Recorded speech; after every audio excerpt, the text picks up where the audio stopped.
Bonsoir à tous les enfants. L'histoire de ce soir que je vais vous présenter s'intitule « Les renards voleurs de légumes ». Cette histoire, écrite et réalisée par le monde des enfants, va bientôt débuter.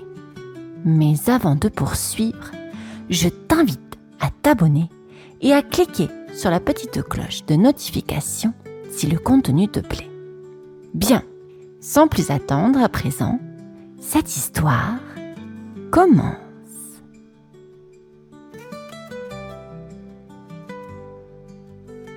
Alphonse le lapin était fier de son potager.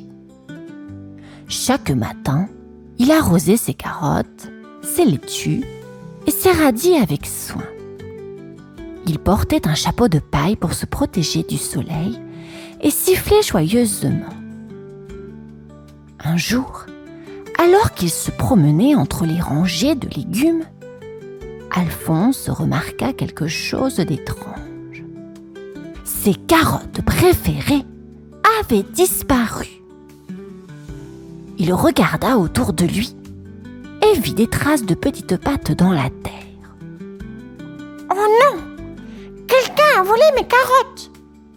s'exclama-t-il. Alphonse décida d'en parler à Tina, la petite souris du potager. Tina était rusée et avait toujours de bonnes idées. Elle habitait dans un trou près du vieux pommier. Alphonse frappa doucement à sa porte en bois. « Tina !» appela Alphonse. Tina sortit la tête et demanda: « Que se passe-t-il, Alphonse ?»« On m'a volé mes carottes !»« Oh !» dit le lapin, le visage triste. Tina fronça ses sourcils minuscules. « Il faut découvrir qui a fait ça !» répondit-elle, les yeux pétillants. Elle proposa d'observer le potager en cachette. « Peut-être verrons-nous les coupables ce soir ?» dit-elle avec un clin d'œil. Alphonse hocha la tête, prêt à tout pour protéger ses légumes.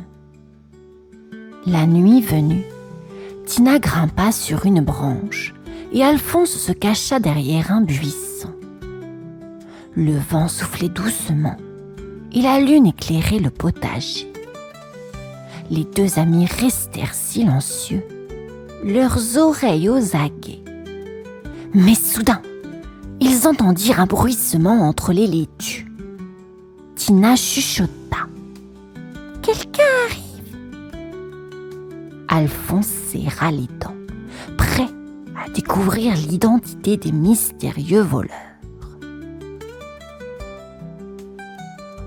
Non loin du potager d'Alphonse, vivaient deux renards inséparables, Ralph et Marin. Ralph, le plus petit, était rapide et agile. Marin, grand et costaud, avait toujours un plan pour s'amuser. Ensemble, ils étaient des experts en farce et en ruse. Ce matin-là, Ralph et Marin discutaient sous un grand chêne. « J'ai faim !» dit Ralph en se léchant les babines. « Et si on allait se servir dans le potager d'Alphonse ?» proposa Marin avec un sourire rusé. Ralph sourit en retour. « Oui, mais il faut être malin, » dit-il en remuant sa queue. « Alphonse ne doit rien voir. Sinon... » Les renards se glissèrent silencieusement jusqu'au potager. Ralph se faufila entre les buissons et grimpa sur une vieille brouette pour jeter un œil. « Tout est calme !» murmura-t-il. Marin se mit à fouiller sous les laitues pendant que Ralph tirait doucement sur les carottes. Ils travaillaient ensemble comme une vraie équipe de voleurs. Mais Marin fit soudainement un bruit en renversant un seau. « Oups !» souffla-t-il. Les renards se figèrent, leurs oreilles dressées. Quand ils furent sûrs qu'Alphonse n'avait pas entendu, ils échangèrent un regard complice et éclatèrent de rire, leur fourrure frémissant d'excitation. Ralph bondit avec une carotte dans la gueule, suivi de Marin qui avait une laitue sur la tête. Ensemble, ils coururent jusqu'à leur repère, se sentant les rois de la farce.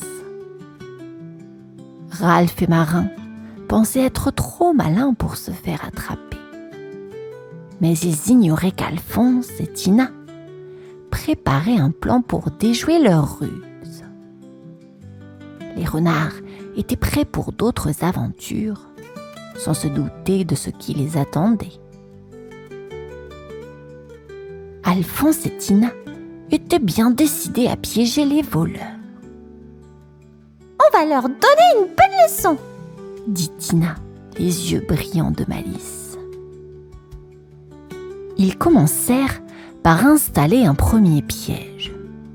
Une carotte bien juteuse attachée à une ficelle qui, en se tendant, ferait tomber un seau d'eau sur les voleurs. Alphonse se mit à rire en imaginant les renards tout mouillés. « Ça va les surprendre !» chuchota-t-il. Ensuite, ils placèrent des laitues entourées de ballons. « Dès qu'ils toucheront les feuilles, les ballons éclateront !» expliqua Tina en riant doucement. Alphonse approuva avec enthousiasme. Quand la nuit tomba, les deux amis se cachèrent dans un buisson pour observer. Le silence était total. Juste le bruit des feuilles qui dansaient sous la brise. Puis, des petites pattes arrivèrent discrètement dans le potager. C'était bien sûr Ralph et Marin. Les renards s'approchèrent en reniflant l'air. Ralph s'avança vers la carotte appétissante. « Facile !» murmura-t-il. Mais dès qu'il tira dessus, un seau d'eau se renversa sur sa tête. Plouf ! Ralph était trempé et Marin ne put s'empêcher de rire. En voulant se secouer, Ralph renversa des laitues et fit éclater les ballons. Pop, pop, pop, pop, pop, pop. Le bruit fit sursauter les renards qui s'enfuirent en courant tout paniqués. Alphonse et Tina, eux, riaient tellement qu'ils en avaient mal au ventre. « Nos pièges ont fonctionné !» dit Alphonse en souriant. Mais Tina fronça les sourcils. « Ils reviendront, c'est sûr. On doit préparer quelque chose de plus malin. » Les renards, en effet, n'étaient pas prêts d'abandonner. Alphonse et Tina savaient que Ralph et Marin ne se laisseraient pas décourager. « Il nous faut un plan encore plus malin !» déclara Tina, réfléchissant intensément. Tina eut une idée géniale. Elle et Alphonse décidèrent de fabriquer un épouvantail ressemblant à Alphonse, avec son chapeau de paille et un vieux manteau.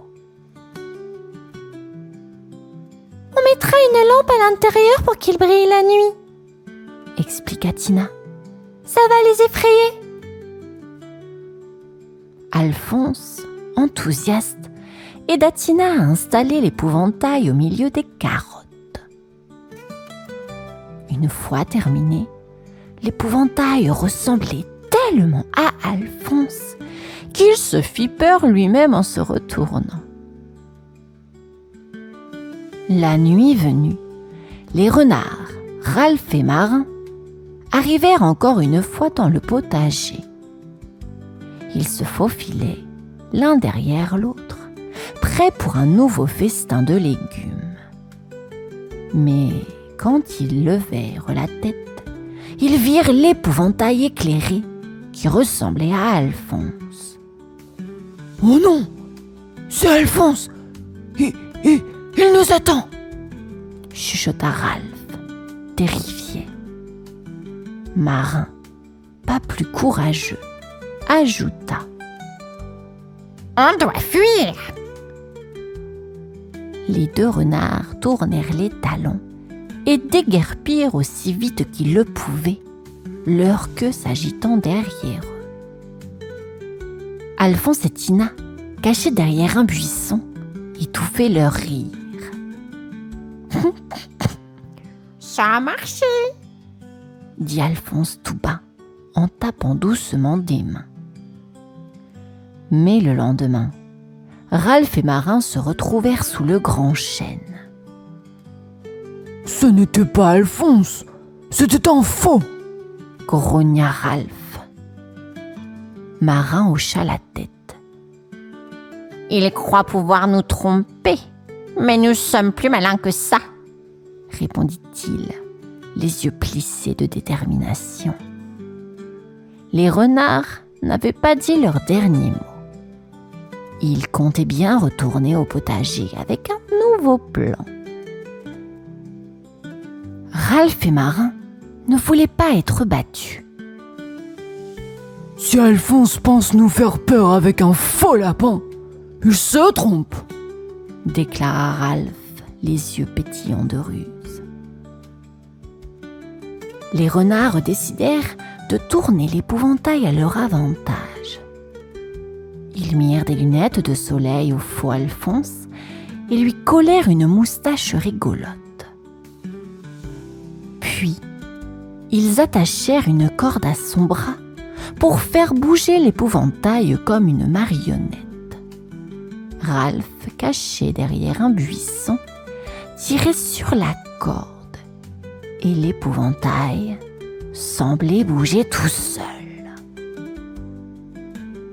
Alphonse et Tina, qui observaient de loin, furent surpris de voir leur épouvantail se transformer en une drôle de créature moustachue. « Qu'est-ce que c'est que ça ?» chuchota Alphonse, les yeux écarquillés. Tina fronça les sourcils. « Ils essaient de nous effrayer, mais ça ne marchera pas », dit-elle d'un air déterminé. Alphonse décida alors de riposter. Il enfila son propre chapeau et s'avança discrètement jusqu'à l'épouvantail. Quand il arriva près de Ralph, il fit un bond en avant et cria « Bouh !» Ralph, surpris, lâcha la corde et s'enfuit en courant. Marin, qui observait de l'autre côté, éclata de rire en voyant son ami détaler.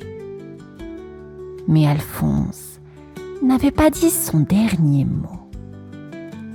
Avec Tina, ils décidèrent de piéger les renards avec un arroseur automatique caché sous les carottes. Quand les renards revinrent la nuit suivante, l'arroseur se détacha et les trempa de la tête aux pattes.